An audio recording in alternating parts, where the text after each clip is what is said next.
New York times ने एक headline लगाई, उसमें लिखा कि ट्रंप उस आतंकी से मिले जो अब सीरिया को चला रहा है।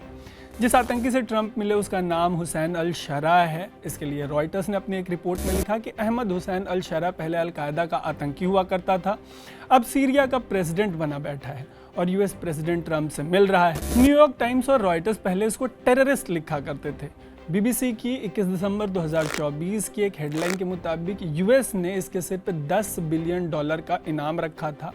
21 दिसंबर 2024 को यूएस ने इसके सिर से ये इनाम हटा लिया। आतंक से पीड़ित भारत का दर्द डोनाल्ड ट्रंप और अमेरिका शायद इसी वजह से नहीं समझ पाते क्योंकि एक ज़माने में यूएसएसआर के खिलाफ लड़ रहा लादेन अमेरिका का हीरो था। बाद में जब 9/11 का हमला हुआ तो लादेन इनका विलेन हो गया।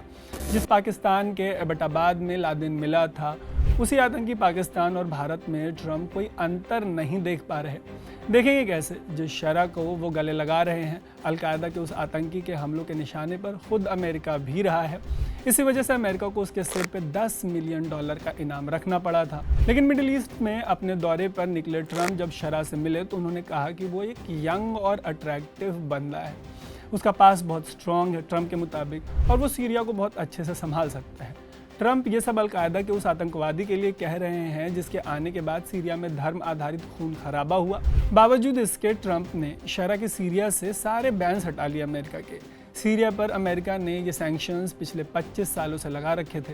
2011 में सीरिया में जब सिविल वॉर शुरू हुआ तो अमेरिका भी इस सिविल वॉर में वैसे घुस गया था। यहाँ पे ये कहानी बहुत दिलचस्प है। सैंक्शंस हटाते हुए ट्रंप ने कहा कि वो सीरिया को एक फ्रेश स्टार्ट का मौका देने के लिए तैयार हैं, उस पर पाबंदियाँ जो लगी है इसी वजह से हटा रहे हैं। गल्फ कोऑपरेशन काउंसिल के कॉन्फ्रेंस से बातचीत में उन्होंने कहा कि अमेरिका की पाबंदियाँ हटाए जाने से सीरिया को एक महान देश बनने का मौका मिलेगा।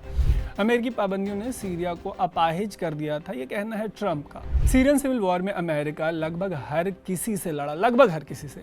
अमेरिका जिनसे लड़ा उनमें अल कायदा भी शामिल है। फाइनली अब जब बशर अल असद जैसे तानाशाह के जाने के बाद सीरिया की कमान अल कायदा के एक पूर्व आतंकी के हाथों में है तो ट्रंप उसको भी गले लगाने के लिए तैयार है। इस फॉर्मर टेररिस्ट से ट्रंप की मुलाकात बुधवार को सऊदी अरब में हुई। ट्रंप 4 दिन के मिडिल ईस्ट के दौरे पर हैं। सऊदी अरब में शरह से मुलाकात करते हुए उन्होंने सीरिया में एक आतंकवादी के सरकार पर स्टैंप लगा दिया। सऊदी के स्टेट टेलीविजन ने दिखाया कि ट्रंप कैसे शरह से हाथ मिला रहे हैं। इस मुलाकात के दौरान सऊदी क्राउन प्रिंस मोहम्मद बिन सलमान भी मौजूद थे। सलमान के अलावा इस मुलाकात में 4 चांद लगाने के लिए तुर्की के प्रेसिडेंट अर्दोआन भी वर्चुअली जुड़े थे, ऑनलाइन। इस मीटिंग के बाद व्हाइट हाउस के सोर्सेस के हवाले से खबर आई कि ट्रंप ने शरह से पैलेस्टीनियन टेररिस्ट जो हैं उनको डिपोर्ट करने की अपील की है। इजराइल से रिश्ते मजबूत करने के लिए अब्राहम अकॉर्ड्स को साइन करने की अपील की है। फिर अल कायदा के पूर्व आतंकी शरह से ISIS के खिलाफ जो लड़ाई है अमेरिका की, उसमें मदद करने की अपील की है। यह भी कहा है कि सीरिया में मौजूद बाकी केमिकल वेपन्स को हटाने में शरह अमेरिका की मदद करे। रॉयटर्स के मुताबिक अल कायदा के इस फॉर्मर टेररिस्ट की जिस तरीके से ट्रंप ने तारीफ की, उसकी वजह से इजराइल भी अमेरिका से नाराज़ है। नाराज़गी की वजह यह है कि जिस आदमी को ट्रंप सीरिया का फ्यूचर बता रहे हैं वो इराक में मौजूद अमेरिका की एक जेल में 5 सालों तक बंद था। वो सीरिया में अल कायदा की ऑफिशियल विंग का हेड रह चुका है। 2016 में यह अल कायदा से अलग हो गया था और 2024 के दिसंबर में अचानक से बड़ा हमला करके बशर अल असद को रूस भागने पर मजबूर कर दिया और सीरिया की सत्ता पे कब्जा कर लिया। बट ट्रंप जब एयरफोर्स 1 पर सवार हुए तो उनसे पूछा गया कि शरह ने उनसे सीरिया की राजधानी दमास्कस में कोई ट्रंप टावर बनाने को कहा है क्या। तो जवाब में ट्रंप ने कहा कि बंदे में दम है, मतलब हो सकता है कि किसी दिन पूर्व अल कायदा आतंकी के हाथों में गए सीरिया की राजधानी दमास्कस में आपको ट्रंप टावर भी देखने को मिल जाए। इतना ही नहीं है, ट्रंप ने पूरे ट्रिप पर इजराइल को साइडलाइन करके रखा है। नेतन्याहू तक से मिले नहीं और इस फॉर्मर टेररिस्ट से मिल रहे हैं।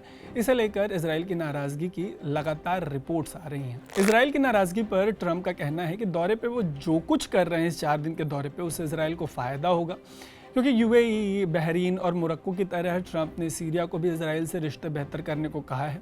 उनका कहना है कि अगर वो सीरिया जैसी जगह पे शांति ला सके और इसके विकास में मदद कर सके तो दुनिया का भला होगा, चाहे ये विकास किसी फॉर्मर टेररिस्ट के डिक्टेटर रहते हुए ही क्यों न हो। तो दोस्तों, ये हैं दुनिया के सबसे ताकतवर देश के प्रेसिडेंट माननीय डोनाल्ड ट्रंप।